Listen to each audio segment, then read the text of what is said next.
জান্নাত বানাইছেন আমার আল্লাহ, জাহান্নাম বানাইছেন আমার আল্লাহ।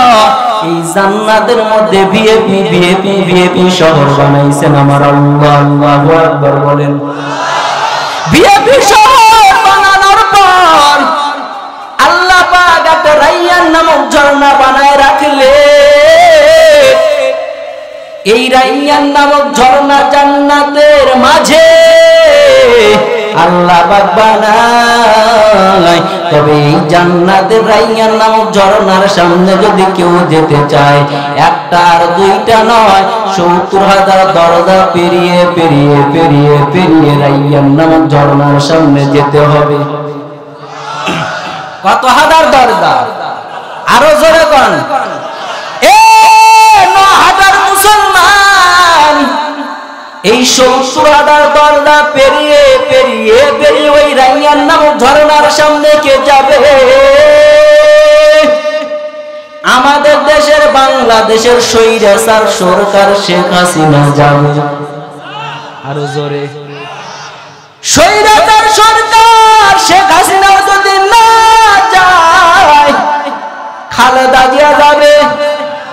খালেদা যদি না যায়, এমপি মন্ত্রী minister OC DC RAB army যাবে না? না, তারাও যাবে না। যদি না যায় মাওলানা মুফতি মুহাদ্দিস যাবে। আল্লাহ কয় না না, ওই জান্নাতের মধ্যে রাইয়ান নামক ঝর্ণার সামনে মাওলানাও যাবে না, মুফতি যাবে না, মুহাদ্দিস যাবে না। যদি মাওলানা না যায়, মুফতি যদি না যায়, তাহলে বাইতুল্লাহর কিনারা যারা লাব্বাইকের আওয়াজ দিল, ওই হাজী বুড়ি যাবে।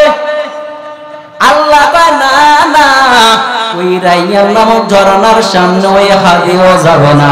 আল্লাহ কয় হাজীর মধ্যে বড় ভেজাল। কি ভেজাল? আল্লাহ ছেলে দিয়েছে একটা, মেয়ে দিয়েছে ৩টা। আপনারা বুঝে থাকলে বলে, ছেলে মেয়ে দেওয়ার মালিক কে? আরো জোরে বলেন। ছেলে কতটুক সম্পদ পাবে কোরআনে আছে না নাই? আরো জোরে বলো। ফতুয়ায়ে সিরাজি একটা কিতাব আছে, আমাদের ফতুয়া বিভাগে পড়াইছে। এই ফতুয়া সিরাজির মধ্যে বিস্তারিত মাসালা আছে রে যুবক।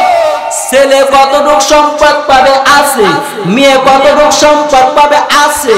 তবে কোরআন হাদিস সুন্নাহর বিধান হলো ছেলে কতটুক পাবে দিয়ে দাও, মেয়ে কতটুক পাবে দিয়ে দাও।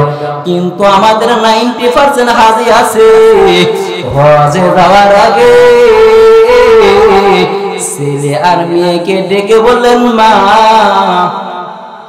তোমরা আদরের বোন ৩ জন, আদরের ভাই 1 জন আছে না নাই? হাজী সাহেব ডাকতে বলে, মা ওই দামি সম্পদটা তোর ভাইকে দে। আর এই যে জোলার নিচে খারি ভাঙ্গা জমিগুলা তোমরা নাও, এমন মুনাফিক হাজী আছে না নাই? আল্লাহর কসম একবার, এই কোরআন হাতে লিয়া, আল্লাহর কসম একবার, আল্লাহর কসম 2 বার, আল্লাহর কসম 3 বার, তোমার রাস্তায় ডাকাতি দেওয়া লাগবে না। ছেলের হক যদি ছেলেকে না দাও, মেয়ের হক যদি মেয়েকে না দাও, আল্লাহ আল্লাহ রাসূল বলেন তোমার মতন ডাকাত এই জগতে না।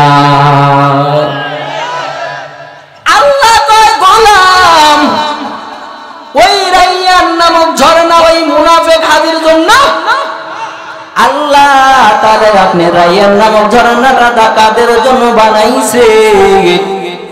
যে রাইয়ান নামক ঝর্ণার সামনে যেতে হলে ৭০,০০০ দরজা পেরিয়ে পেরিয়ে পেরিয়ে যাইতে হবে। আল্লাহ পাক জানায় দেয়, পয়গম্বর আপনার উম্মতদের জানায় দেন নবী, ওই রাইয়ান নামক ঝর্ণা আমি কোনো মন্ত্রীর জন্য বানাই নাই, কোনো ওসির জন্য বানাই নাই, কোনো ডিসির জন্য বানাই নাই, কোনো মুফতির জন্য বানাই নাই, কোনো মাওলানার জন্য বানাই নাই, কোনো মাদ্রাসার শাইখুল হাদিসের জন্য বানাই নাই। ওই রাইয়ান নামক ঝর্ণাটা শুধুমাত্র কেবলমাত্র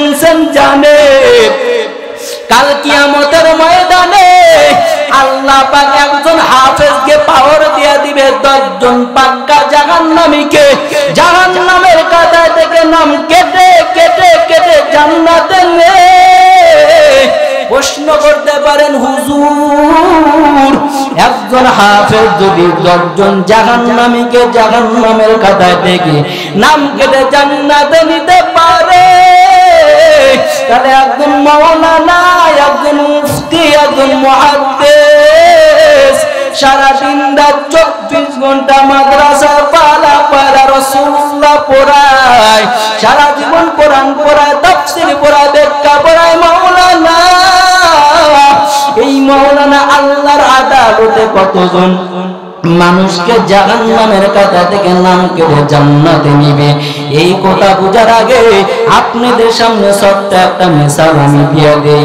আমার নবী আপনার নবী মায়ার নবী আম্মা জান আয়েশাকে নিয়ে খেজুরের পাতার বিছানায় আম্মা জান আয়েশাকে নিয়ে ঘুমায় যেই ঘরে ঘুমায় এই ঘরের ছাউনি ছিল খেজুরের পাতার আল্লাহু আকবার বলেন যেই বিছানা ঘুমায় এই বিছানা ছিল খেজুরের পাতার বিছানা এরে নবীর উম্মতের দল মায়ার নবী ঘুমায় খেজুরের পাতার বিছানায় আর আপনার আর আমার সারা ঘুম ধরে না রে বাবা এই খেজুরের পাতার বিছানায় আমার নবী আয়েশাকে নিয়ে ঘুমায় আয়েশাকে ডাক দেয়া বলেন আয়েশা ওই যে খেজুরের পাতার ছিদ্র দ্বারা সাউন্ড দেয় আকাশের দিকে তাকায় দেখো লক্ষ লক্ষ তারকা দেখা যায় ও আয়েশা তুমি কি বলতে পারো যে ওই তারকা পরিমাণ নেক আমার কোন সাহাবী পয়গম্বর আরবি সাল্লাল্লাহু আলাইহি ওয়াসাল্লাম যখন এই কথা বললেন আম্মা জান আয়েশা মনে মনে ভাবলেন পয়গম্বরের যতগুলা সাহাবী আছে এই সাহাবীদের মধ্যে আমার আপু আমার বাবা আবু বকর হলেন এক নাম্বার তাহলে এই পরিমাণের নেক আমার বাবা আবু বকর ছাড়া কারো হবে না আম্মা জান আয়েশা কোনো কথা বলেন না এরা পদ্মার আড়ালের মা যুবক আর কোনদিন এই নোয়াহাটা চড়ে আসবো কি জানা নাই তবে দিলের টান দেয়া কথা শুনো বাবা দেখো কোরআন ওয়ালার দাম আছে না নাই মাদ্রাসা ওয়ালার দাম আছে না নাই আম্মা জান আয়েশা কোনো কথা বলে না রে যুবক আমার নবীও কিছু বলে না আম্মা জান বলে কিছু বলে না আমার নবী ডাকতে বলে না আয়েশা এই পরিমাণে নেই করেন আমার সাহাবী হযরতে আবু মাবির এই পরিমাণ নেককার আরো জোরে বলে আমার সাহাবী হযরতে উমরে আম্মা জান আয়েশার মনটা ছোট হয়ে গেলেন নবী বুঝতে পারলেন আমার বিবি আয়েশার মনটা ছোট আমার নবী মায়ার নবী আয়েশাকে ডাকতে বলেন ওরে আয়েশা এই পরিবারের নেক উমরের কথা শোনার পর জানবার পর তোমার মনটা ছোট হয়ে গেল তবে শুনো রে আমার হযরতে উমরের কি পরিমাণের নেক এখনো আমি নবীর চোখে বিদ্যমান আমি পয়গম্বর এখনো উদাহরণ দিতে পারি উমরের কি পরিমাণের নেক কিন্তু তোমার বাবা আবু বকরের কি পরিমাণের নেক এটা আমি নবীও উদাহরণ দিতে পারি না ওলামায়ে কেরাম কিতাবের মধ্যে লেখে নোয়াহাটার মুসলমান একজন হাফেজ উমরের নেকের মতন সীমারেখা আছে 10 জনকে জাহান্নামে নিবে একজন মাওলানা একজন মুফতি একজন মুহাদ্দিস কতজন মানুষকে জাহান্নামের কাঁটা থেকে নাম কেটে জান্নাতে নিবে আবু বকরের মতন কোন সীমারেখা বলা হয় না কেমন জান্নাত কেমন কোরআন, আফসোস এই কোরআন পড়তে পারি না, এই কোরআন ধরতে পারি না। তবে জান্নাত আমাদের আমলের কারণে যে জান্নাত পাবো এই গ্যারান্টি কে দিতে পারবে? আমি বক্তা পারবো, বড় হুজুর বসে আছে হুজুর পারবে, আপনারা পারবেন।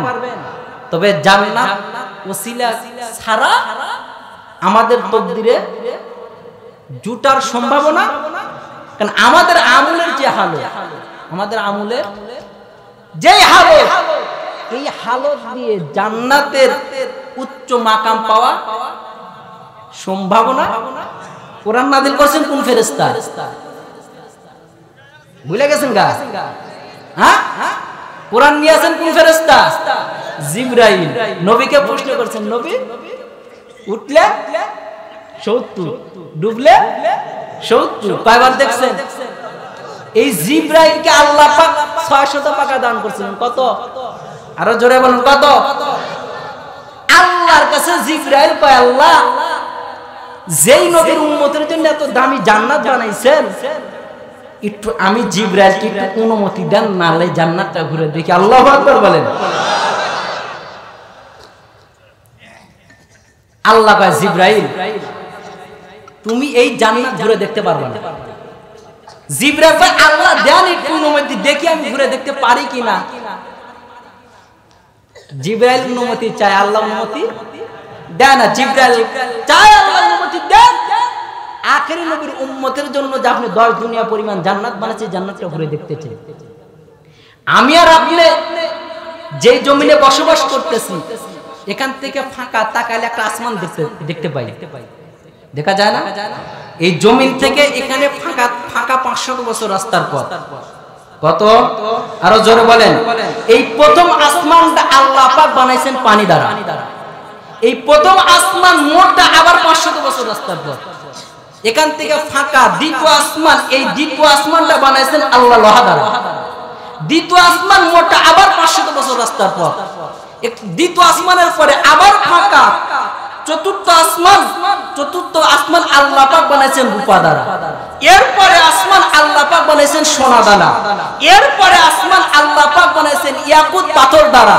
এরপরে সপ্তম আসমান আল্লাহ পাক বানাইছেন নূরের পাথরের দ্বারা।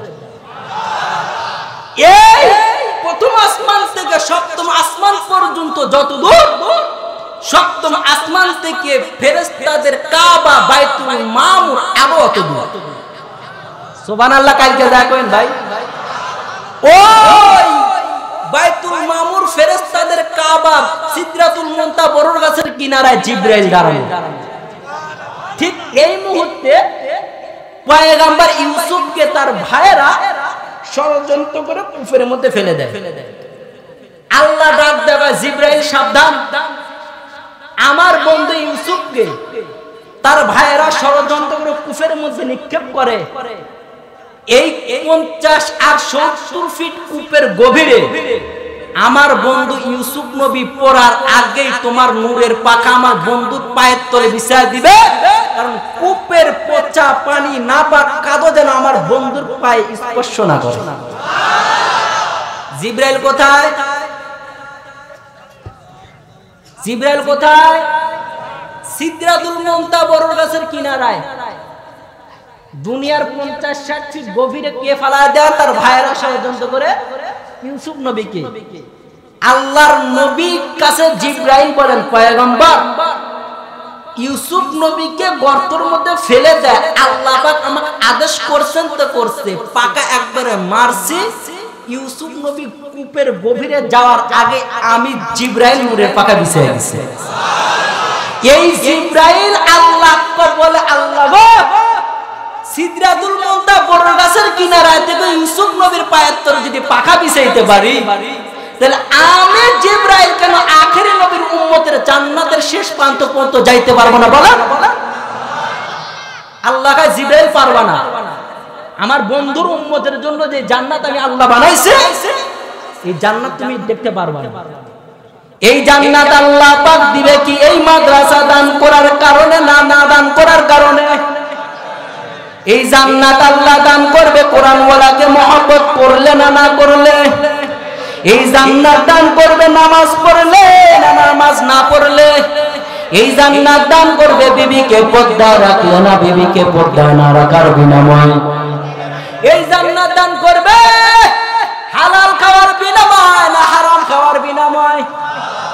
ভাই একটু মুখ দূরে নিলে আওয়াজ আসে না, কেন সিস্টেম করে দেন না একটা মাইক। আমি বললাম এমন একটা কানের দিকে দেন, ওই ভাই কই দাঁড়িয়ে ওই ভাই কই,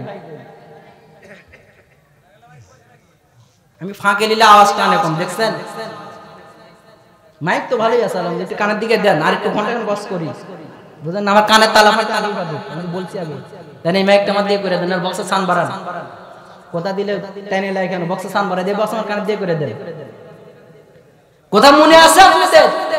হ্যাঁ, জিবরাইল আল্লাহকে বলেন আল্লাহ আপনি একটু অনুমতি দেন আখেরি নবীর উম্মতের জন্য রে, কেমন 10 দুনিয়া পরিমাণ জান্নাত বানাইছেন, আমি জিবরাইল একটু ঘুরে ঘুরে ঘুরে ঘুরে দেখতে চাই। আল্লাহ কয় ওরে জিবরাইল সাবধান, আমার আখেরি নবীর উম্মতের জন্য আমি আল্লাহ যেই 10 দুনিয়া পরিমাণ জান্নাত বানাইলাম, জিবরাইল তুমি জান্নাতের শেষ পর্যন্ত যাইতে পারবা না। আল্লাহ অনুমতি দেয় না, জিবরাইল ছাড়ে না, আল্লাহ অনুমতি দেয় জিবরাইল যা যা জান্নাত ঘুরে ঘুরে ঘুরে ঘুরে দেখো। ওলামায়ে কেরাম কিতাবের মধ্যে লেখছে রে আল্লাহ অনুমতি দেওয়ার পর জিবরাইল 600 পাকা একবারে মারছে তোমারছে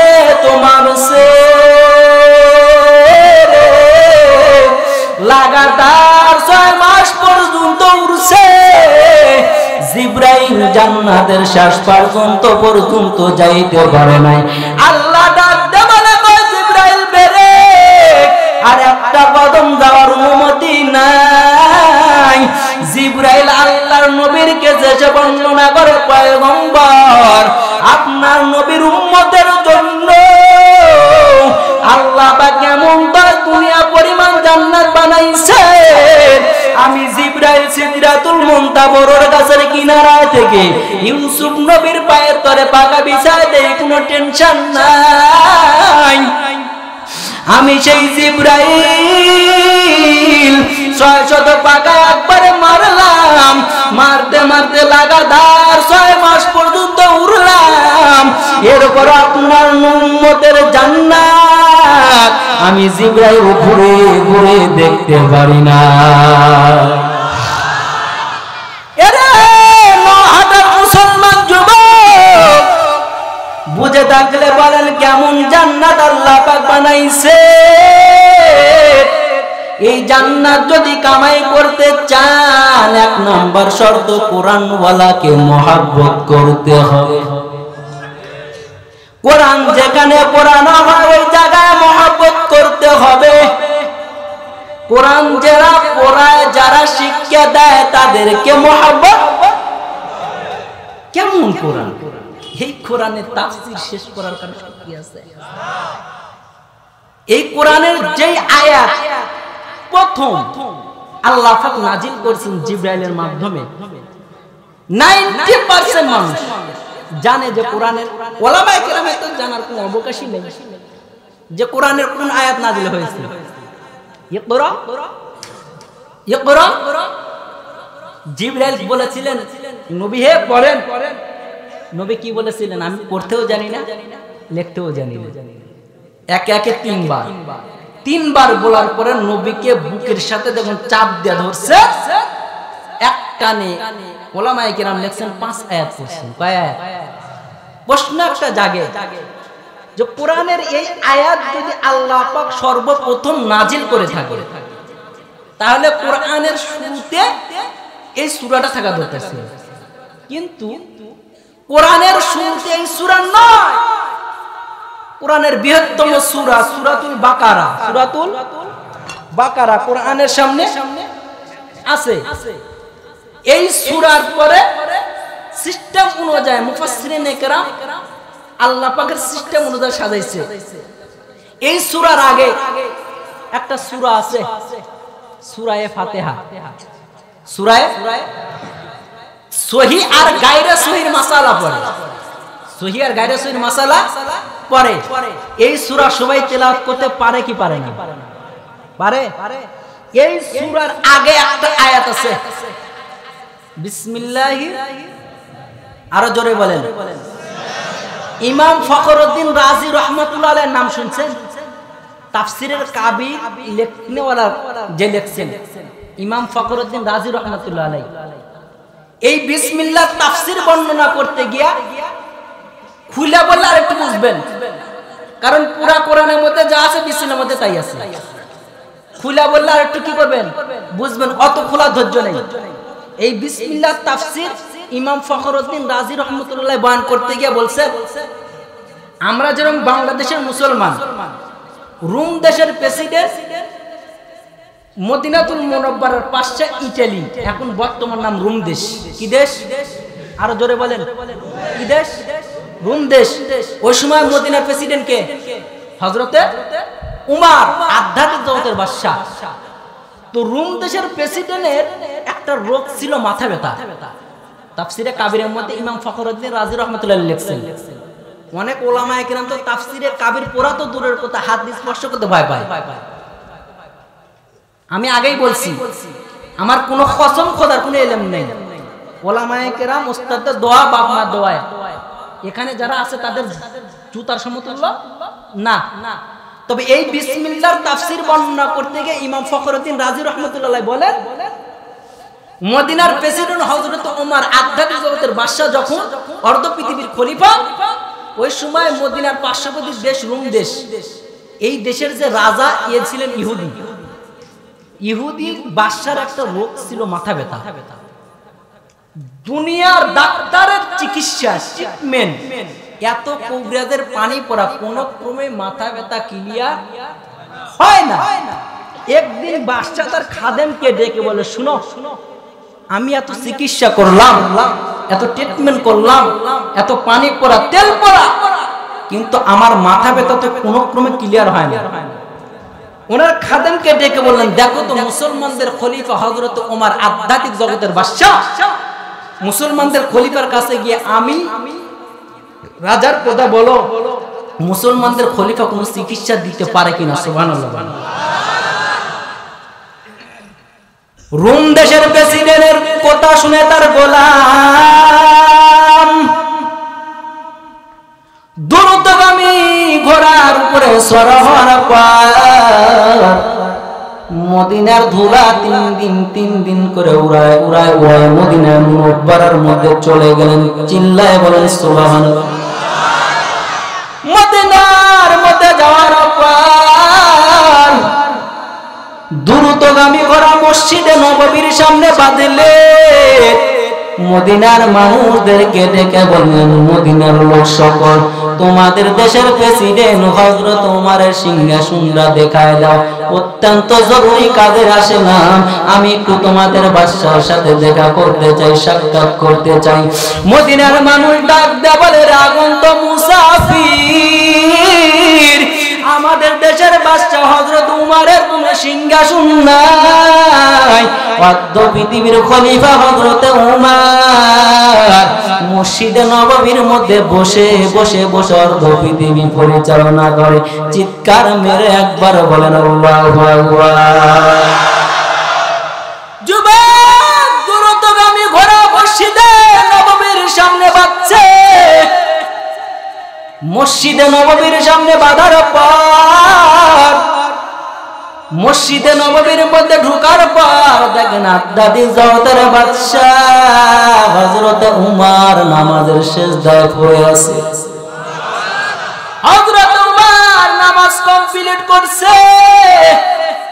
যুবক, আমিনুল মুমিনিন খলিফাতুল মুসলিমিন, আমাদের দেশের বাচ্চার একটা রোগ আছে, চরম মাথা ব্যথা, কোনদিন মাথা ব্যথা ক্লিয়ার হয় না, হযরত ওমর কথাটা শোনার পর মাথার মধ্যে হাত দিয়ে টুপি কান খুলে যুবকের সামনে ধরছে, চিৎকার মেরে মেরে বলেন আল্লাহু আকবার। টুপি না, এই টুপি নিয়ে তোমাদের বাদশার মাথায় লাগাইতে বলো, ইনশাআল্লাহ আমি ওমর আল্লাহর উপর তাওয়াক্কুল রেখে বললাম, ইনশাআল্লাহ তোমাদের দেশের মাথা বাদশার মাথা ব্যথায় টুপি লাগানোর কারণেই ভালো হয়ে যাবে। এই কথা বলার পর যুবক ওমরের দিকে রাঙ্গা রাঙ্গা চোখ করে তাকিয়েছে। হুজুর টুপি, আমাদের দেশের বাদশা তো ইহুদি, আমাদের দেশের বাচ্চা তো টুপি পরে না, টুপি পরে না। ওমরের চিকিৎসা যদি নিতে চাও, এই টুপি গিয়া তোমাদের বাদশার মাথায় লাগাতে বলো, ইনশাআল্লাহ আমি ওমর আল্লাহর উপর তাওয়াক্কুল রেখে বললাম তোমাদের দেশের বাচ্চার মাথা ব্যথা ভালো হবে। যুবক বলেন হুজুর দেন। টুপি যখন দিবেন দেন, টুপি আস্তে করে নিয়ে পকেটের মধ্যে ঢুকাইয়া ওই দ্রুতগামী ঘোড়ার উপরে উঠে আবার মদিনার ধুলা উড়ে উড়ায় উড়ায় উড়ায় উড়ায় মদিনা মুনব্বরা থেকে রোম দেশে হাজির। রোম দেশের প্রেসিডেন্টের কাছে হাজির হওয়ার সাথে সাথে ডাক দেওয়া আধ্যাত্মিক জগতের বাদশা হযরত ওমর কোন চিকিৎসা দিছে? আল্লাহু আকবার দিছে। যেই মাত্র দিছে, টান দেয়া পকেট থেকে টুপি বের করে টুপি কয় টুপি, আমি তো টুপি পরিধান করি না, তুমি কি আধ্যাত্মিক জগতের বাদশাকে বলো নাই? বলে হযরত আমি হযরত ওমর মদিনার প্রেসিডেন্ট মুসলমানদের খলিফাকে বলছিলাম আমাদের দেশের বাদশা ইহুদি টুপি পরিধান করে না। ওমর আমার দিকে রাঙ্গা রাঙ্গা চোখ করে তাকায় বলছিলেন, আমি ওমরের চিকিৎসা যদি নিতে চাও, এই টুপি নিয়ে তোমাদের বাদশার মাথায় লাগাইতে বলে ইনশাআল্লাহ মাথা ব্যথা ক্লিয়ার হয়ে যাবে। রাজা মনে মনে চিন্তা করেন, আমি যদি টুপি পরি তাহলে তো আমার এই রোম দেশের লোকজন আর আমি রাজার কথা শুনবে না। বাদশা মনে মনে চিন্তা করে, দাও দেখি টুপি দাও। টুপি যখন দিছে, বাদশা টুপি লাগাতে চাই না, কিন্তু আমি তো প্রেসিডেন্ট, আমি যদি টুপি লাগাই রে তাহলে রোম দেশের মানুষ আমার কথা শুনবে না। সম্মানের রক্ষার সম্মানের ভয়ে বাচ্চা টুপি পরিধান করতে চায় না। রাখে আল্লাহ, মারে কে? মারে আল্লাহ, রাখে কে? বাঁচাবি আমার আল্লাহ, ঠেকাবি কার বাপে? কথা আছে না নাই? রাজা হযরত ওমরের টুপি কান্দে, কামরার মধ্যে ঢুকিয়া গোপনে গোপনে গোপনে গোপনে মাথায় টুপি লাগায়। ইমাম ফখরুদ্দিন রাজি রাহমাতুল্লাহি আলাইহি তাফসিরে কাবীরের মধ্যে লিখছেন, বাদশা টুপি পরিধান করতে চায় না, যেই মাত্র টুপি মাথায় লাগাইছে, টুপি লাগানোর সাথে সাথে চোখের মিনিশে মাথা ব্যথা ক্লিয়ার। ইমাম ফখরুদ্দিন রাজি রাহমাতুল্লাহি আলাইহি লিখছেন, বাদশা টুপি পরিধান করতে চায় না, যেই মাত্র টুপি মাথা লাগাইলো, রাসূলের সুন্নাত লাগানোর বরকতে সাথে সাথে চোখের মিনিশে মাথা ব্যথা ক্লিয়ার। বাদশা টুপি খুলে মাথা ব্যথা শুরু, আবার টুপি লাগায় মাথা ব্যথা ক্লিয়ার। টুপি খুললে মাথা ব্যথা শুরু, আবার টুপি লাগায় দেয় মাথা ব্যথা ক্লিয়ার। বাদশা মনে মনে চিন্তা করে, আল্লাহ আমি হলাম ইহুদি, মুসলমানদের নেতা ওমর কেমন টুপি দিল রে আল্লাহ। এই টুপি লাগানোর কারণে মাথা ব্যথা ক্লিয়ার, আবার টুপি লাগাইলে মাথা ব্যথা ক্লিয়ার, আবার টুপি খুললে মাথা ব্যথা শুরু হয়। চোখ থেকে অন্ধ, চোখ থেকে অন্ধ। টুপির মধ্যে কি লেখা রাজা পড়তে পারে না রে যুবক। তার খাদেমকে ডেকে বলে, খাদেম আমার দরবারে দুইটা আলেম আছে, তাওরাতের আলেম আছে, ইনজিলের আলেম আছে, এই দুইটা আলেমকে তুমি আমার দরবারে হাজির কর। এই দুইটা আলেম থেকে আমি টুপির ফয়সালা নিতে চাই। প্রথম টুপি পড়তে চায় না, প্রথম টুপি চায় না, টুপি লাগাইছে আর খুলতে চায় না।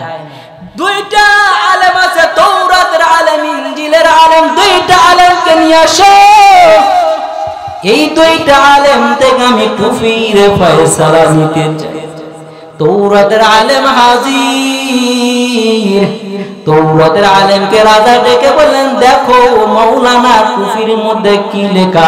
তাওরাতের আলেম টুপি নিয়ে দেখে, না এই কথা বলা যাবে না। ডাক দেয়া বলে, রাজা এই টুপির মধ্যে তেমন কিছু লেখা নাই। রাজা কয়, না না, এই টুপির মধ্যে যদি কিছু লেখা না থাকে মাথা ব্যথা ভালো হওয়ার কথা না। রাজা প্রথমে টুপি পরিধান করতে চায় না রে যুবক। টুপি মাথা দেওয়ার কারণে আর টুপি বলতে চায় না। তাওরাতের আলেম কয়, টুপির মধ্যে কিছু নাই। ইনজিলের আলেমকে রাগা হলো। ইনজিলের আলেম টুপি নাই।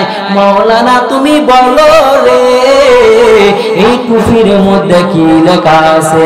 ইনজিলের আলেম টুপি কানা নিয়ে আস্তে করে কান্না আরম্ভ করলেন। রুম দেশের প্রেসিডেন্ট ডেকে বললেন, মাওলানা তোমাকে ধমক দেই নাই, গালি দেই নাই, তুমি কেন কাঁদো। ডাক দেয়া বলে, রাজা আগে আপনি বলেন টুপিটা পাইছেন কোথায়। ডাক দেয়া বলে, টুপি কই পাইছি এই ফতুয়া পরে, আগে তুমি বলো টুপির মধ্যে লেখা আছে কি। মাওলানা ডাক দেয়া বলে, রাজা এই টুপির মধ্যে কিছু নাই, তবে কোরআনের একটা আয়াত টুপির মধ্যে লেখা। মুসলমান যখন কোরআনটা পড়তে যায়, স্টাডি করতে যায়, কোরআনের প্রথম আয়াত বিসমিল্লাহ টুপির মধ্যে লেখা। বাংলাদেশের মধ্যে আলেমের ভেদাল আছে না নাই? এক আলেম কয় ইমামের পিছনে সূরা ফাতিহা পড়তে হবে, আর এক আলেম কয় লাগবে না। আছে না নাই? এক আলেম কয় তারাবি 20 রাকাত পড়ার দরকার নাই, আর এক আলেম কয় 20 রাকাত না পড়লে তোর জান্নাতে যাওয়ারই উপায়। এক আলেম কয় কোরআনের মধ্যে জাল ভেজাল, আর এক আলেম কয় কোরআনের তাফসীর অর্থ না বুঝে পড়লে ভেজাল। আছে না নাই? এই সমস্যা আমাদের বাংলাদেশে আছে। এই লাইন থাক।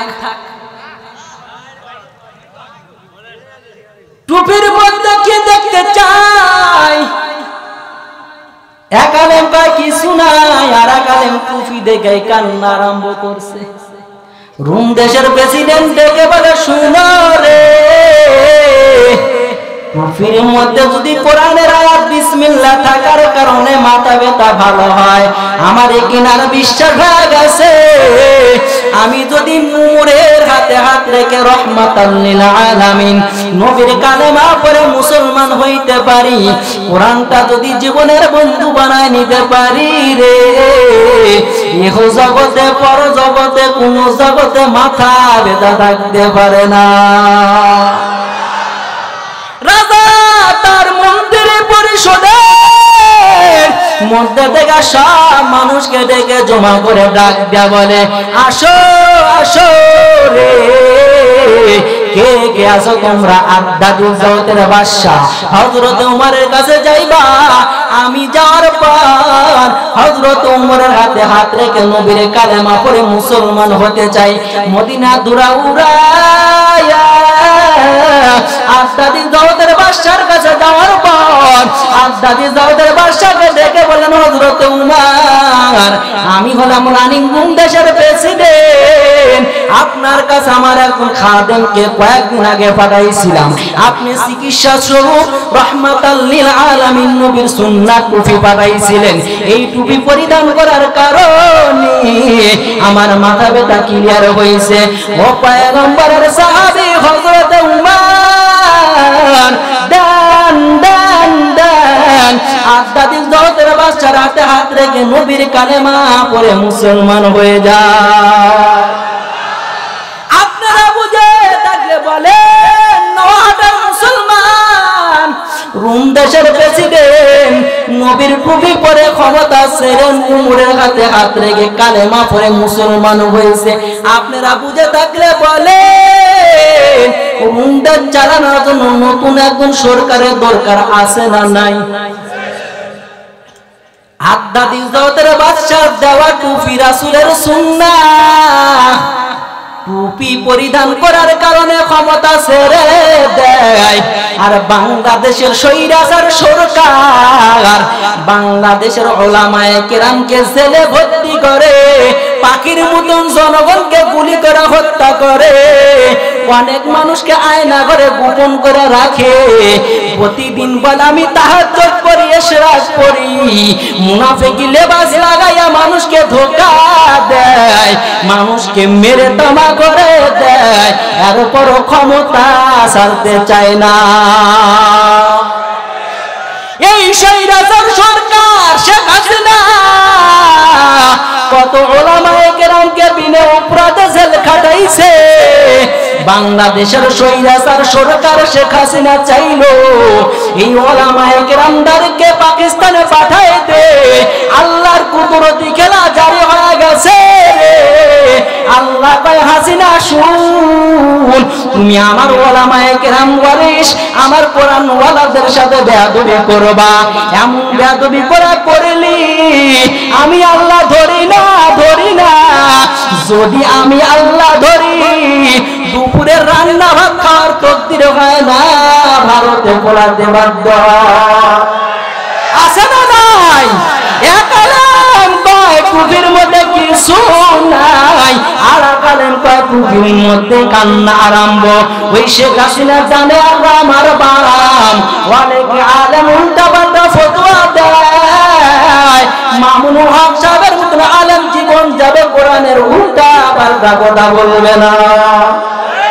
এর নবীর উম্মতের দল ওই টুপি পরিধান করার কারণে আধ্যাত্মিক জগতের বাদশার হাতে হাত রেখে মুসলমান হতে চায়। আপনারা বুঝে থাকলে বলেন এই রুম দেশ পরিচালনা করার দরকার আছে না নাই? পরবর্তী একজন সরকার সিংহাসনে বসলেন। সিংহাসনে বসার পর রুম দেশের মানুষদেরকে ডেকে বলে, শুনো রে, আমার আগেকার নেতা, আগেকার নেতা হযরতে ওমরে দেওয়া টুপি রাসূলের সুন্নাহ মাথায় লাগানোর কারণে মাথা ব্যথা ক্লিয়ার সুবহানাল্লাহ হওয়ার কারণে ক্ষমতা ছাড়ছে। কিন্তু আমি ক্ষমতায় বসলাম, এই উমরের নাম শুনলে আমার দিলের মধ্যে কম্পন সৃষ্টি হয়। আল্লাহু আকবার বলেন। পরবর্তীতে রাজা বসে কি কয়, আমার আগেকার নেতা উমরের দেওয়া টুপি রাসূলের সুন্নাহ পরে ক্ষমতা ছেড়ে মুসলমান, আমি বসলাম, কিন্তু হযরত উমরের নাম শুনলে আমার দিলের মধ্যে কম্পন সৃষ্টি হয়। সব মানুষদেরকে ডেকে তাফসীরের মধ্যে ইমাম ফখরুদ্দিন রাজি রাহমাতুল্লাহ আলাইহি লিখছেন, সব মানুষদেরকে ডেকে বলে, শুনো, তোমরা হযরত ওমরকে চিনো? একজন লাফিয়ে দাঁড়িয়ে বলে, হযরত আমি হযরত ওমরকে চিনি। কয় হযরত ওমরের কাল্লা যদি কেটে আমার দরবারে হাজির করতে পারো, লগত 3টা পুরস্কার। নাউজুবিল্লাহ পায় না। 1 নাম্বার পুরস্কার, ওমরের কাল্লা কেটে আমার দরবারে হাজির করবা। যদি চাও রুম দেশের বাদশাহী আমি দিয়ে দিব। শর্ত কি? ওমরের কাল্লা কাটতে হবে। 2 নাম্বার শর্ত, যদি বলো এই রুম দেশের সুন্দর রুমানি কুমারী মেয়েকে বিবাহ করতে, আমি তাও দিয়ে দিব। শর্ত ওমরের কাল্লা কেটে আমার দরবারে হাজির করতে হবে। 3 নাম্বার শর্ত, এই রোম দেশের মধ্যে 100 লাল উট পুরস্কার দেওয়া হবে। এক যুবক পুরস্কারের নিশা মাতোয়ারা হয়ে দাঁড়াইছে। তাফসিরে কাবিরের মধ্যে ইমাম ফখরুদ্দিন রাজি রাহমাতুল্লাহ আলাইহি লিখছেন, যুবকটার নাম ছিল তালিআ। কি নাম? আরো বলেন কি নাম? এই যুবক পাগল হয়েছে। রোম দেশের প্রেসিডেন্ট আর কিছু না, রোম দেশের প্রেসিডেন্ট পাবো, সুন্দরী কুমারী মাইয়া পাবো, ঘোড়া পাবো, রোম দেশের প্রেসিডেন্ট বাদশার হযরত উমরের কাল্লা কাটলে কিন্তু কেমন উমার, কেমন উমার। নবী বললেন লাউ কানা বাদু নাবিয়ান লাকানা উমার। নবী বললেন আমি নবীর পরে যদি কোনো সাহাবী নবী হইতে, কোনো মানুষ নবী হইতে, তাহলে আমার সাহাবী হযরত উমর নবী হইতেন। এই উমর হযরত আবু বকরকে ডেকে বলছিলেন, আবু বকর ভাই, আমি উমরের জিন্দেগীর সব নেক আপনি নিয়ে নেন, আপনার এক রাতের ইবাদত আমাকে দেন। উমর কি বলেন? হাদিসের ওয়াকিয়া, আমার নবীর কাছে দুজন সাহাবী গেছেন। হযরত উমর আমার নবীর কাছে আবু বকরকে নিয়ে গিয়ে বললেন, পয়গম্বর, আপনি আপনার সাহাবী আবু বকরকে বলে আমার জিন্দেগীর ইবাদত আমি আবু বকরকে দিয়ে দিব, শর্ত এক রাতের ইবাদত আবু বকর আমাকে দিয়ে দিবে। আমার নবী ডেকে বললেন, উমর তুমি কোন রাতের ইবাদত চাও? উমর ডেক দিয়ে বললেন, পয়গম্বর আপনার সাথে হিজরত করেছেন আবু বকর, ওই হিজরতের এক রাতের ইবাদত আমি উমরকে দিবে। আরে বিনামা আমি উমর আমার সারা জিন্দেগীর ইবাদত আমি আবু বকরকে দিয়ে দিব। আমার নবী ডেকে বললেন, আবু বকর শুনো রে, তোমার ইবাদত তুমি দিবা কে দিবা না আমি নবী বলবো না, তবে শুনিয়া রাখো রে, তামাম দুনিয়ার উম্মত উম্মতির নেক যদি এক পাল্লা দেওয়া হয়, আর তুমি আবু বকরের হিজরতের রাতের ইবাদত যদি এক পাল্লা দেওয়া হয়, সব উম্মতের থেকে তুমি আবু বকরের নেকির পাল্লা বেশি ভারী হবে। কেমন মানের সাহাবী আবু বকর আর উমর? এই উমর অর্ধ পৃথিবীর খলিফা, বাইতুল মাল থেকে টাকা নিয়ে মোমবাতি ক্রয় করেছে। বাইতুল মালের হিসাব নিকাশ করার জন্য কামরার মধ্যে গোপনে ঢুকার পর আদাদি জওদের বাদশা হযরতে উমর বাইতুল মালের অঙ্ক কষতেছে। এমন সময় হযরতের হযরত উমরের বিবি ঘরে ঢুকলেন। হযরতে উমরের বিবি ঘরে ঢুকার পর হযরতে উমর বিবিকে দেখিয়া মোমবাতির আলো লিভাই দিয়েছে। আল্লাহু আকবার বলেন। বিবি ডাকতে বলে, আমার প্রাণের স্বামী, আপনি এই মোমবাতির আলোতে আমি বিবিকে দেখে নয় মজা নিবা, কিন্তু আপনি মজা নেওয়া তো দূরের কথা, কিন্তু আমি বিবিকে দেখার পর আপনি কেন মোমবাতির আলো নিভাই দিলেন? হযরতে ওমর ডাক দেওয়া, বিবি শুনো রে, এই মোমবাতি আমি কিনেছি, ক্রয় করেছি বাইতুল মালের টাকা দিয়ে, বাইতুল মালের হিসাব করার জন্য। এই আলো দিয়ে আমি তোমার চেহারা দেখার জন্য ক্রয় করি নাই। আল্লাহ যদি কাল কিয়ামতের ময়দানে আমি উমরকে যদি জিজ্ঞাসা করে, উমর বাইতুল মালের টাকা দিয়ে মোমবাতি ক্রয় করেছো, বাইতুল মালের না হিসাব করবা, কিন্তু বাইতুল মালের হিসাব না করিয়া তুমি এই বাইতুল মালের মোমবাতির আলো দিয়ে তোমার বিবির চেহারা দেখলা কেন? যদি আল্লাহ আমাকে প্রশ্ন করে নেয়, আমি উমরের আল্লাহর আদালতে হিসাব দেওয়ার উপায় না। কেমন মানের খলিফা! আর আমাদের দেশের নেতা কোলার গাছ ফেলে না আঙ্গুল ফেলে? এরে বাবা, আঙ্গুল ফেলে! হযরত উমর বাইতুল মাল থেকে একটা মোমবাতি ক্রয় করে সেই আলোতে বিবিকে দেখতে ভয় পায়। আর আমাদের দেশের নেতারা আমেরিকা বাড়ি করে। এমন শয়তান আছে না নাই? এই আমেরিকার সরকার কি করে নাই বলেন তো আপনারা? এই আমেরিকার সরকার কি করে নাই? এমসি কলেজ চট্টগ্রাম, এমসি কলেজের মধ্যে নিজের বিবিকে স্বামীর সামনে হত্যা করেছে, নিজের বিবিকে স্বামীর সামনে ধর্ষণ করেছে। কারা করেছে? এই আমেরিকার কুত্তারা। জাহাঙ্গীরনগর বিশ্ববিদ্যালয়, জাহাঙ্গীরনগর বিশ্ববিদ্যালয় কলেজে মালিক 100 নারীর চরিত্র নিয়ে খেলা করলেন, মিষ্টি বিতরণ করলে কে? এই আমেরিকার কুত্তা। কারা? এই যে রাসূলের সুন্নাহ, রাসূলের সুন্নাহ দাড়ি। আমার দিলের তামান্নার কথা আমি বলি।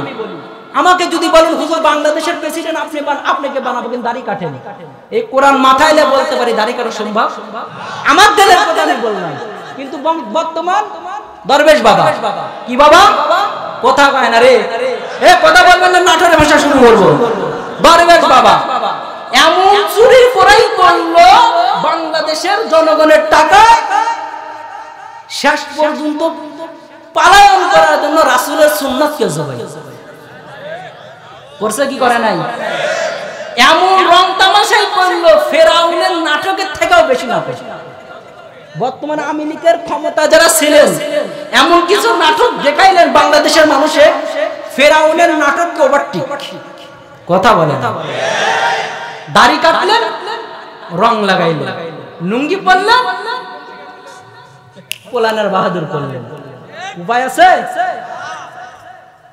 ওবাইদুল কাক্কা। কোন কাক্কা? খেলা হবে আছে, ভাব আছে, ফিলতেই নাই। এই যে বড় হুজুর বলতেছে ফিলতেই নাই, কই গেল বাহাদুর? কি না করছো? ওলামায়ে কেরামকে কি অত্যাচার, কি জুলুম করতেছে। কত মাহফিলে বাধা আসছে, কত মাহফিলে বাধা আসছে। আল্লাহর মার দুনিয়া ভাই, আল্লাহ ধরে না, ধরলে সৈরাচার সরকার, সৈরাচার আবু জেলকেও বাড়তো। কোথায় কথা বলে কমনি এরে বা অনেক বাজে। আবু জেল কেমন নাটক করছে এই কথা মনে রাখেন, উপরের কথা মনে আসেনি?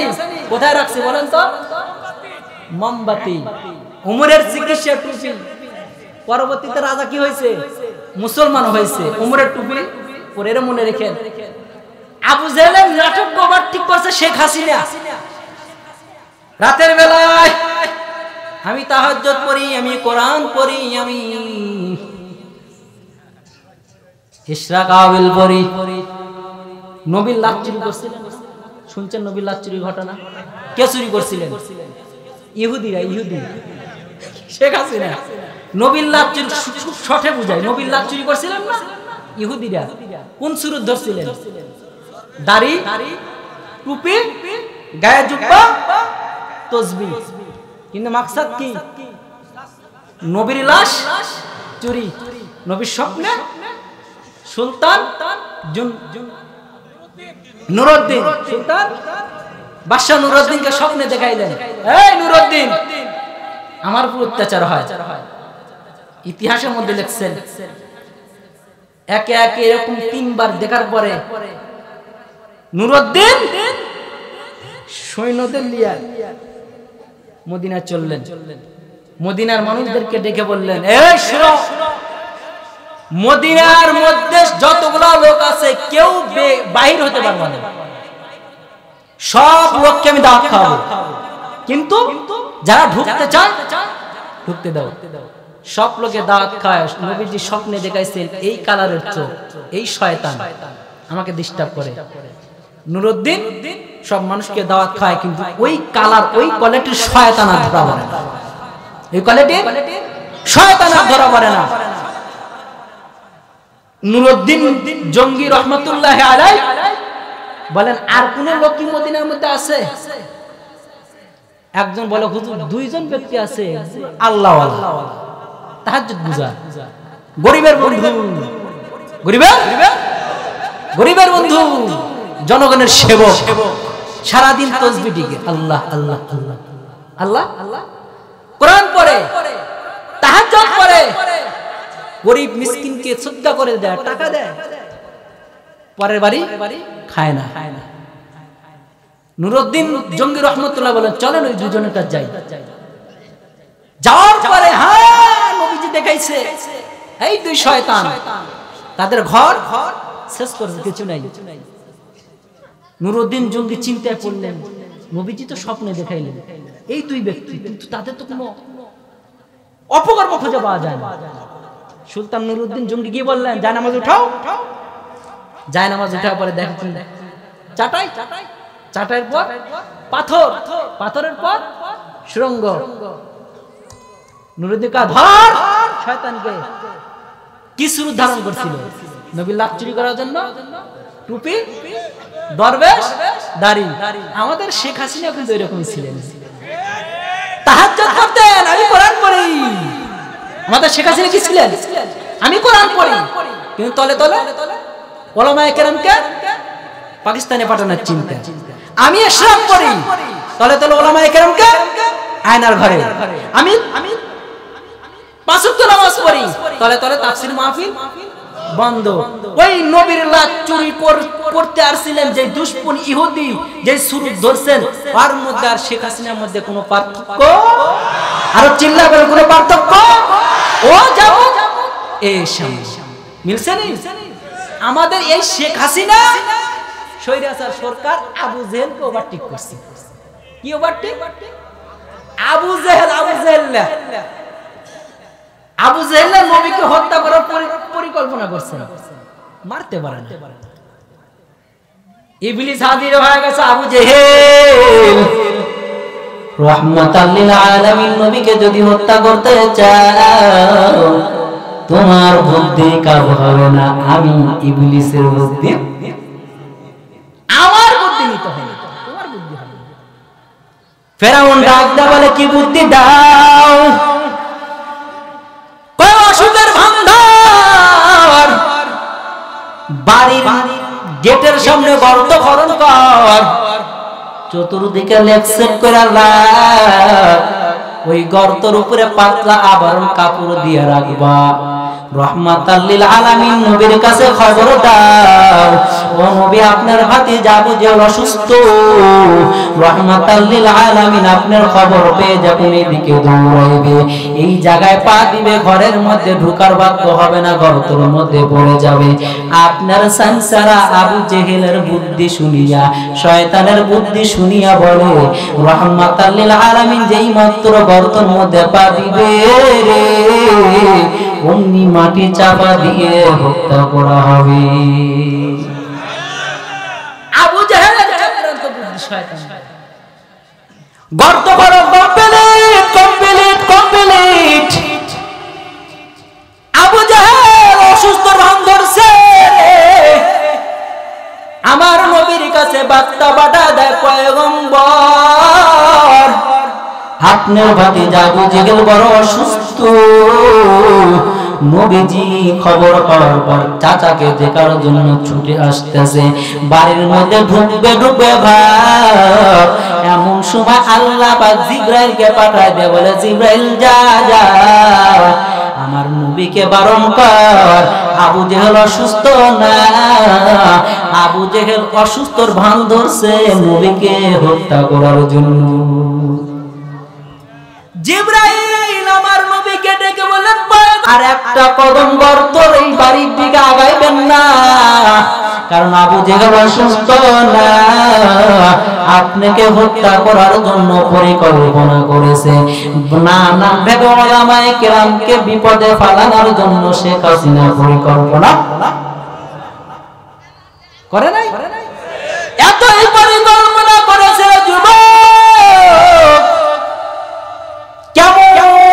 পরিকল্পনা করলে হযরত উমরের টুপি পরিধান করার কারণে রোম দেশের বাদশা প্রেসিডেন্ট হয়, পরবর্তীতে রাজা কয় উমরের কাল্লা কেটে 3টা পুরস্কার। তোয়ালে আজ এই নামটা বললাম, এই আল্লাহর বান্দা দ্রুতগামী ঘোড়ার উপরে সর হওয়ার পর মদিনার ধুলা উড়াইয়া মদিনার মুরব্বরা হাজির। মদিনার মানুষদেরকে ডেকে বলে, মদিনার মানুষ শুনো রে, তোমাদের দেশের প্রেসিডেন্ট হযরত উমরের সিংহাসনটা দেখায় দাও, আমি অত্যন্ত জরুরি কাজে আছি, একটু সাক্ষাৎ করতে চাই। চিৎকার মেরে মেরে বলা যাবে একবার আল্লাহু আকবার। মদিনার মানুষ ডাকতে বলে, আগন্ত মুসাফির, আমাদের দেশের বাদশা হযরত উমর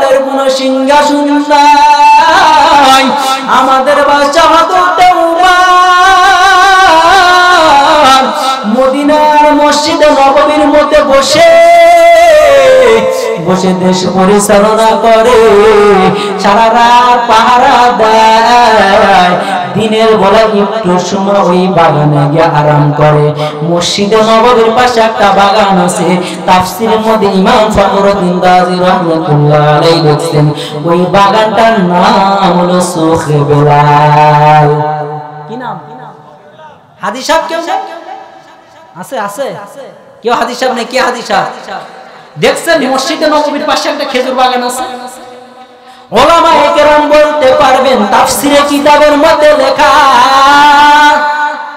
মদিনার মানুষ ডাক দেন ওই বাগানের মধ্যে উমর দিনের বেলা একটু ঘুমায়, চিকচিকা তরবারি খামের মধ্যে নিচে উমরের কাল্লা কাটবে।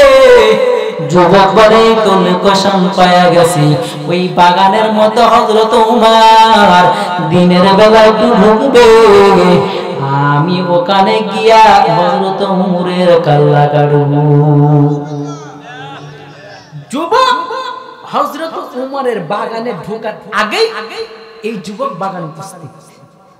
বাগানে উপস্থিত হওয়ার পরে লম্বা একটা খেজুর গাছ দেখে চয়েস করছে। আমাদের নাটোরে বলে যেই খেজুর গাছের পাতা বেশি, আমাদের নাটোরের ভাষা বলে ঝাফরা গাছ। আপনাদের এই চোহালি নহাটা কি বলে? যে গাছে পাতা বেশি কি বলে? ঝাফরা গাছ। তাফসীরের মধ্যে লেখছে এই যুবক ঝাপড়া লম্বা গাছ থেকে চয়েস করে গাছের মাথায় উপরে উঠছে। কেন? এই বাগানে উমর দিনের বেলা ঘুমাবে, একটু আরাম করবে, আমি গাছ থেকে নামবো আর কাল্লা কাটবো।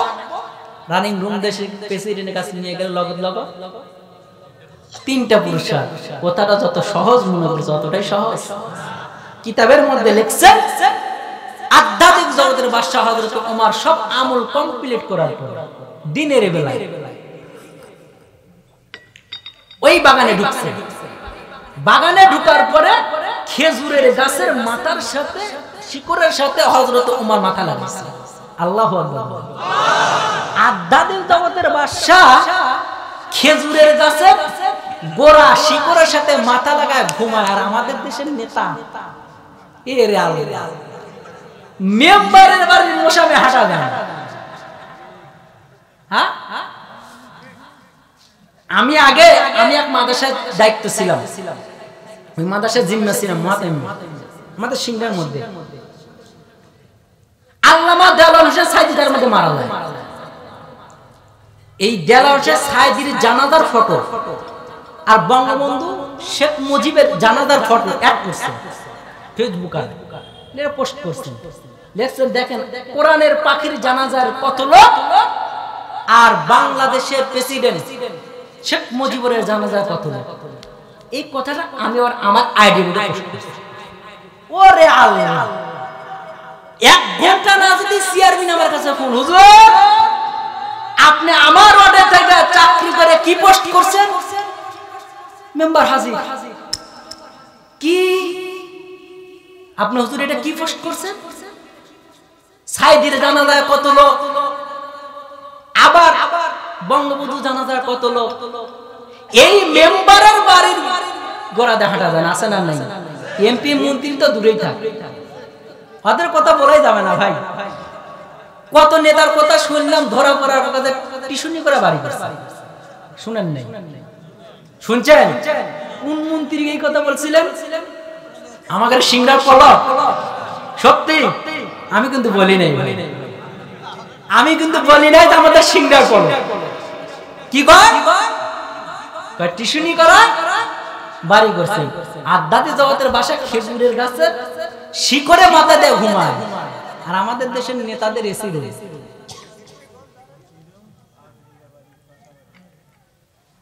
আধ্যাত্মিক জগতের বাদশা খেজুরের মাথায় গোড়া দিয়ে ঘুমায়। কিতাবের মধ্যে লেখছে যেই গাছের মাথায় হযরত ওমর মাথা রাখছে ওই গাছের উপরে যুবক রাঙ্গা তরবারি নিয়ে দাঁড়ায় রইছে। যুবক খেজুরের গাছের মাথার উপর থেকে চিন্তা করে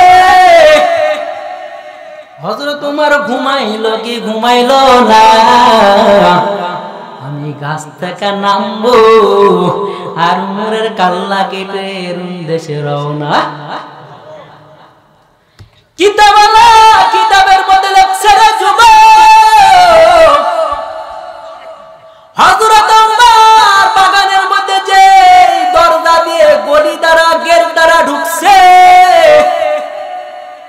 ওই গেট দ্বারা প্রাণী বাঘ বাগানের মধ্যে প্রবেশ করছে। চিৎকার মেরে মেরে বলা যাবে নি আল্লাহু আকবার। যুবক খেজুরের গাছে মাথা দাঁড়া দাঁড়া দেখে হযরত উমর যেই গেট দ্বারা ঢুকছে, এই গেট দ্বারা বনের হিংস্র প্রাণী বাঘ বাগানের মধ্যে ঢুকে একবার উত্তরে যায়, একবার দক্ষিণে যায়, একবার পশ্চিমে যায়, ঘোরাঘুরি করতেছে। চতুর্দিকে পাইচারি মারতে মারতে মারতে মারতে মারতে হাঁটি হাঁটি পা করিয়া আধ্যাত্মিক জগতের পা মোবারক বসে গেছে। ইমাম ফখরুদ্দীন রাজি রহমাতুল্লাহ আলাইহি তাফসীরে কাবিরের মধ্যে লেখছে, খালি উমরের পায়ে সোজা বসে নাই এতটুকু নয়, ওই হিংস্র প্রাণী বাঘ উমরের পা চাটা আরম্ভ করছে।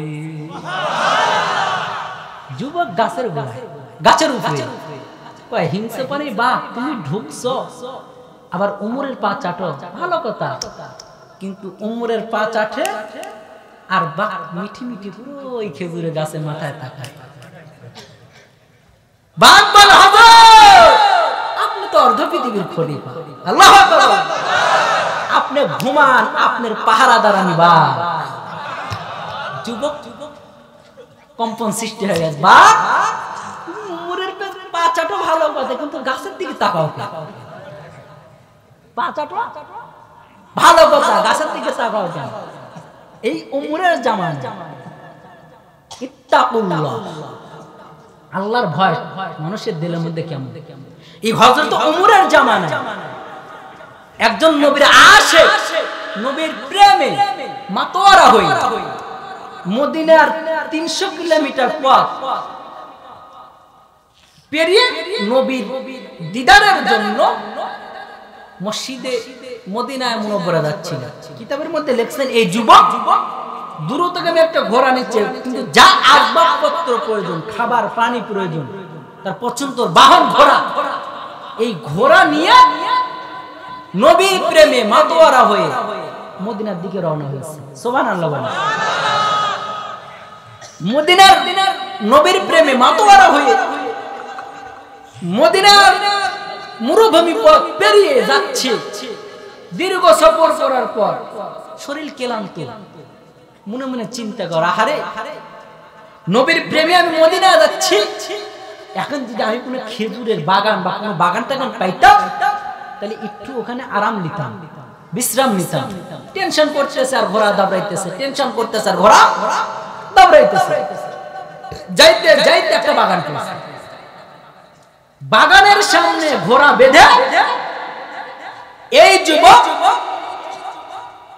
তার খাদ্য, রুটি, পানি পান করছে। খাওয়ার পরে মানুষের ক্লান্তি ধরে কি ধরে, আর জোরে বলেন, যেই খানা পিনা কমপ্লিট, একটু ঘুম ঘুম ভাব, ঘুম এক ঘুম।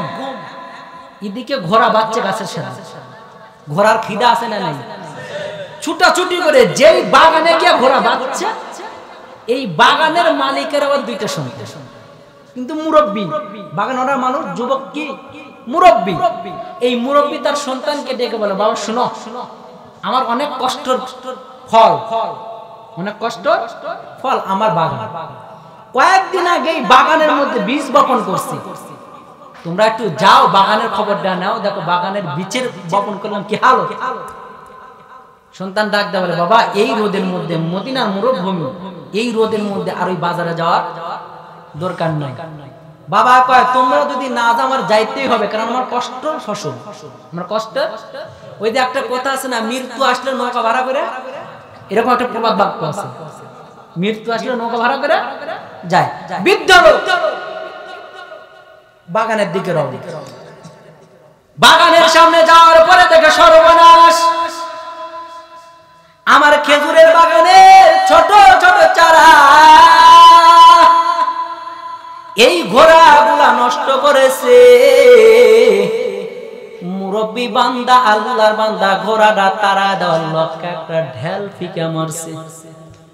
এমন একটা পয়েন্টে গিয়ে এই পাথরটা ঘোড়ার লাগলো রে, লাগার কারণে জাগায় ঘোড়া ইন্তিকাল। এই বৃদ্ধ মনে মনে চিন্তা করে, আল্লাহ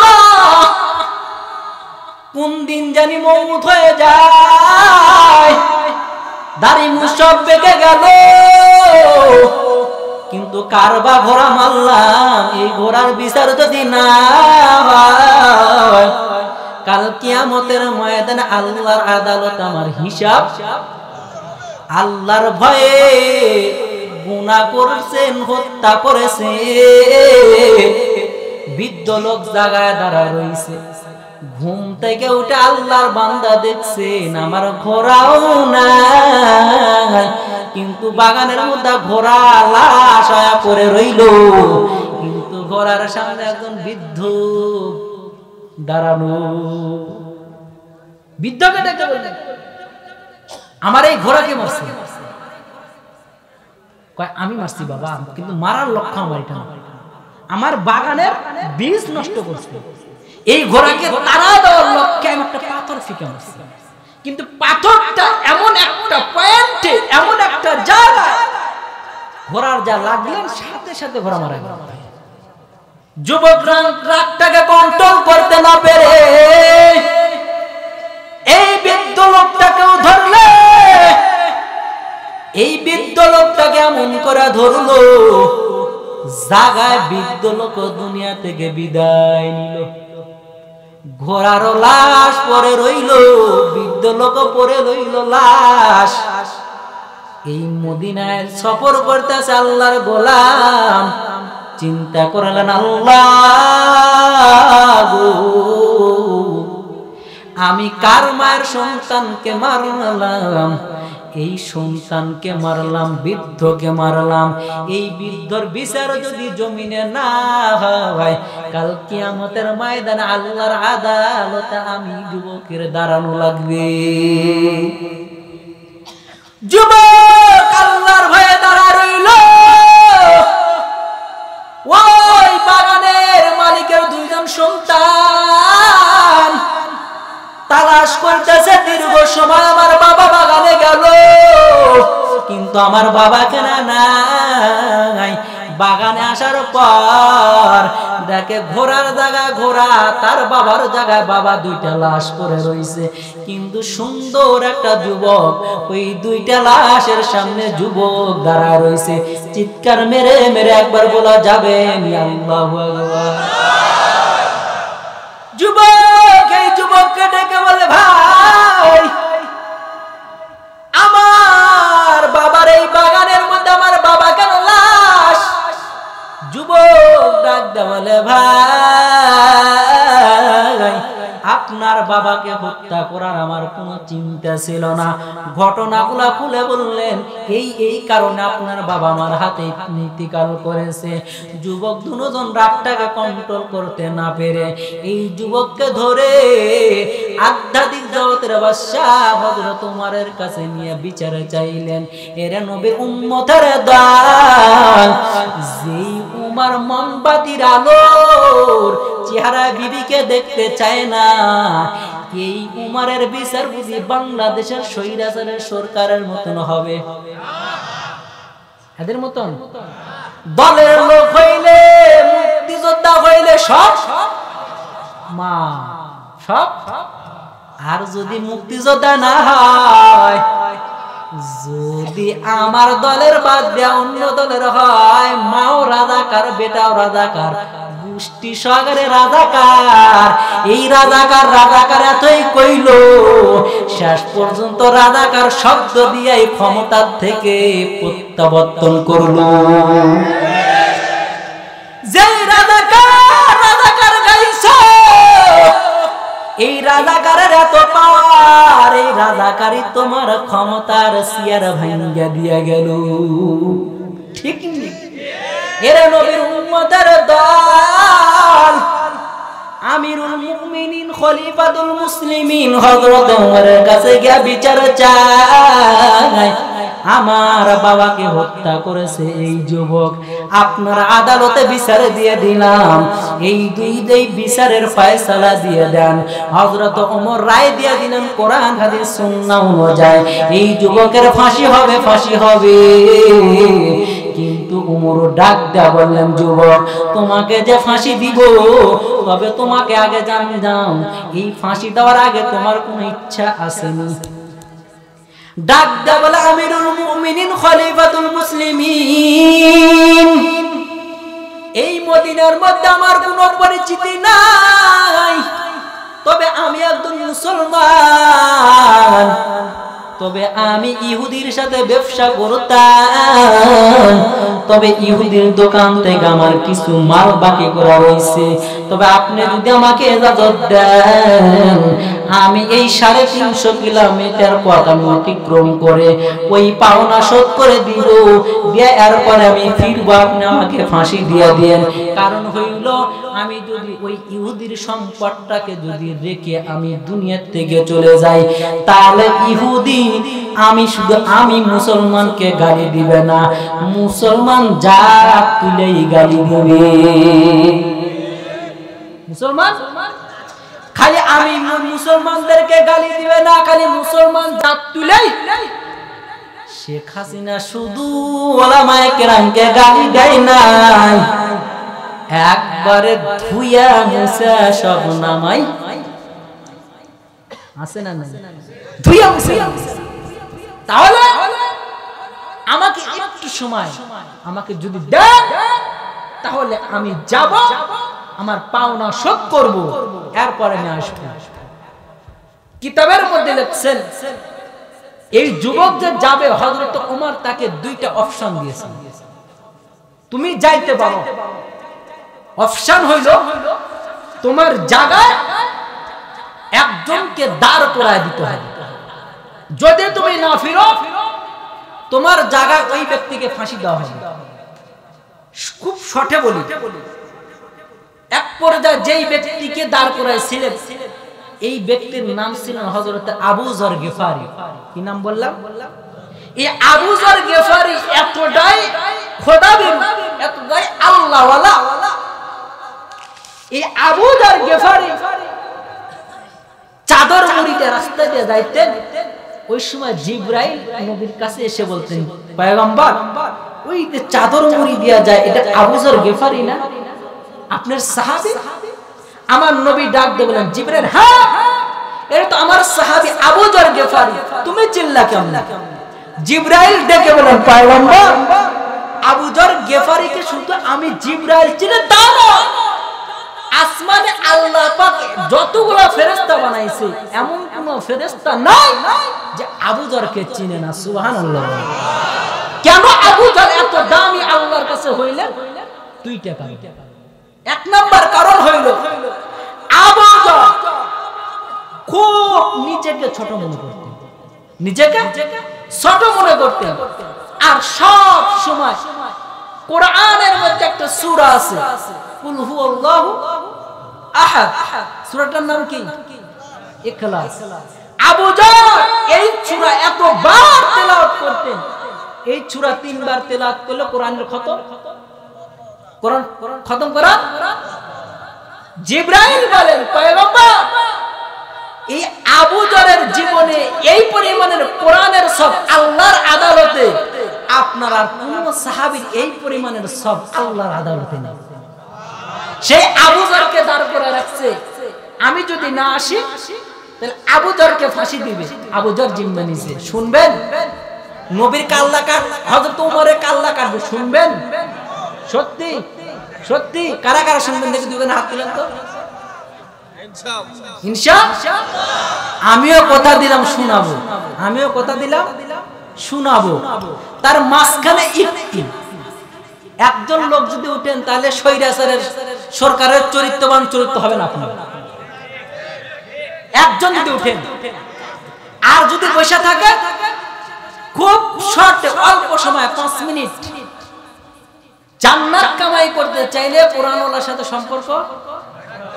তাহলে এই জায়গায় যদি সময় দেন, টাকা দেন, এই কথা বলার আগে একটা কথা বলে, নামাজ ফরজ না? ফরজ তো। হুজুর আছেন এখানে, সূরা কেরাত যদি সহি না হয়, আপনার আদায় করার পরে বাগানে গিয়া ঘুমায়। হযরত উমর যেই গেরজারা যে দরজা দ্বারা বাগানে ঢুকছে, ওই গের দ্বারা গুণের হিংস্র পানি বাগানের মধ্যে প্রবেশ করছে। বাঘ হযরত উমরের পাছা ঠেলে আর যুবকের দিকে তাকায়, যুবক ডেকে বলে, বাঘ উমরের কাদম হইছে ভালো ভালো ভালো, কিন্তু উমরের পাছাটা কিন্তু এই গাছের দিকে কেন তাকাও? ইমাম ফখরুদ্দিন রাজি রাহমাতুল্লাহি আলাইহি লিখছে, বাঘ যখন ওই যুবকের দিকে তাকায় আর যুবকের নজর যখন বাঘের নজরের সাথে মিলে যায়, ভয়ে ওই চিকচিকা তরবারি গাছ থেকে জমিনে পড়েছে। ওমর হযরত উমর ঘুম থেকে জাগ্রত হয়। ঘুম থেকে জাগ্রত হওয়ার পর যেই মাত্র ঘুম ভাঙছে, জংদার বাঘ গায়েব হয়ে গেছে। যুবক কাছ থেকে নামছে, উমরের পা জড়ায় কাঁদে আর ডাকতে বলে, হযরত আমি সেই রানিং রুম দেশের গোলাম প্রেসিডেন্টের কোথায় আপনার কাল্লা কাটার জন্য এই মদিনার ধুলা উড়ায়া আমি এখানে হাজির। হযরত আমি আপনার কাল্লা কাটার জন্য খেজুরের গাছের উপর আত্মগোপন করলাম, কিন্তু আপনি যেই গের দ্বারা এই বাগানের মধ্যে ঢুকছে, এই গের দ্বারা পুনের একটা বাঘ আপনার পাছা আরম্ভ করেছে। ওমর ডেকে বলেন, বাঘ কই? ইমাম ফখরুদ্দিন রাজি রাহমাতুল্লাহি আলাইহি লেখে, এটা কোনো বাঘ না, এটা আল্লাহর বানানো ফেরেশতা। হযরত উমরের ইজ্জত রক্ষার জন্য ফেরেশতাকে আল্লাহ পাক বাঘের সুরতে পাঠাইছে। যুবক উমরের কাছে ক্ষমা চায়, হে মুহাম্মদের দল, তাহলে আর উমরের কাছে ক্ষমা চায়।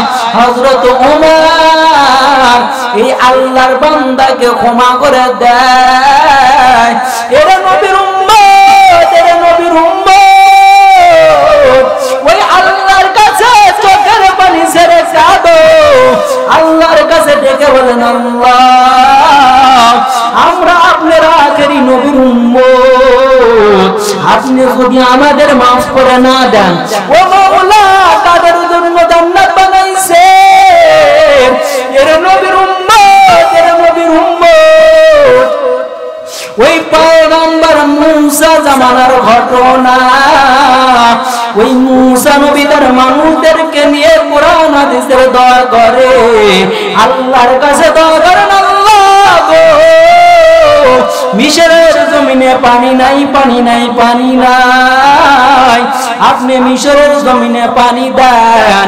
আল্লাহ পাক জানাতে পয়গম্বর মুসা, তুমি যেই মজলিসের মধ্যে মানুষদেরকে নিয়ে দোয়া করতেছো, এদের মধ্যে একজন জেনাগার আছে, লাগাতার 40 বছর যাবত জেনা করে। পয়গম্বর মুসা রাগান্বিত মেজাজ নিয়ে ডাকতে বলে, এই মজলিসের মধ্যে কে আসো জেনাকার, এখান থেকে উঠে ভেগে যা, তোমার কারণে আল্লাহ আমার দর ফলাফল দেয় নাই। এর নবীর উম্মতের দল মুসা নবী ডাকতে বলে, যুবক যদি তুমি এখান থেকে না উঠো আল্লাহর কাছ থেকে নাম ঠিকানা নেশা কান্দরা উঠাইবো আর বসাইবো।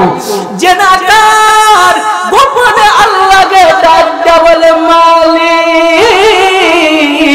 আমি 40 বছর যাবত লাগাতার জেনা করলাম, আপনি একটা দিন আমার পানি বন্ধ করেন নাই আল্লাহ। আজকে কেন মুসা নবীর কাছে আমার ইজ্জত নিয়ে টান দিছ? আল্লাহ যদি এখান থেকে উঠে যায় মানুষ বলবে আমি জেনাকার, যদি চোখের পানি ছেড়ে কাঁদি মানুষ বলবে আমি জেনাকার। এমন ভাবে যুবক আল্লাহর কাছে তওবা করতেছে, সাথে সাথে মিশরের জমিন মেঘাচ্ছন্ন হয়ে গেছে। কালে মেঘাচ্ছন্ন হয় না, এর নোয়াহাটার মুসলমান যুবক সাথে সাথে মিশরের জমিনে বৃষ্টি পড়া শুরু হয়ে গেল। আল্লাহর নবী মুসা আল্লাহকে ডেকে বললেন আল্লাহ এখান থেকে তো জেনাকার উঠে নাই, আপনি বৃষ্টি দিলেন কেন? আল্লাহ বলেন মুসা আমি যেই জেনাকারের জন্য বলছিলাম বৃষ্টি দিব না, আমি আল্লাহ ওই জেনাকারের জন্যই বৃষ্টি দিলাম। আল্লাহ কেন কেন মুসা নবী ভাই কেন? আল্লাহ তো ওই জেনাকার আমি আল্লাহকে গোপনে গোপনে ডাক দাও আল্লাহ তুমি তো গফফার, তুমি তো রহিম, তুমি তো সত্তার। আমি আল্লাহকে গফফার বলে ডাক দিছে রে, আমি আল্লাহ সহ্য করতে পারি নাই ওই জেনাকারের জিন্দেগির গুনাহগুলো মাফ করিয়া আমি আল্লাহ তাকে জান্নাতি মেহমান বানায় দিলাম। এরা নবীর উম্মত, ওই জেনাকারের থেকে আমরা তো কম গুনাহ বেশি গুনাহ করি নাই, আমরা তো ডিগ্রিধারী নবীর উম্মত। এই নবীর উম্মত যতক্ষণ নবী জান্নাতে না যাবে দুনিয়ার কোন নবী জান্নাতে যাবে না। এই নবীর উম্মত যতক্ষণ জান্নাতে না যাবে দুনিয়ার আর কোন নবীর উম্মত জান্নাতে যাবে না। ওই নবীকে মাধ্যম বানাইয়া নাও আর আল্লাহকে ডাক দাও আল্লাহ আমরা তো আগেই নবীর উম্মত, আপনি ওই নবীর ইজ্জতের রক্ষে আমাদের জিন্দেগির গুনাহগুলি মাফ করে দাও। এই নবীর উম্মত আল্লাহর কাছে যদি চাইতে পারি আল্লাহ আমাদের জিন্দেগির গুনাহগুলি মাফ করে দিবে। সবাই বলুন আল্লাহুম্মা আমিন। ওয়া আখিরু দাওয়ানা আলহামদুলিল্লাহি রাব্বিল আলামিন। সম্মানিত সুধী 2-4টা চাই কথা বল।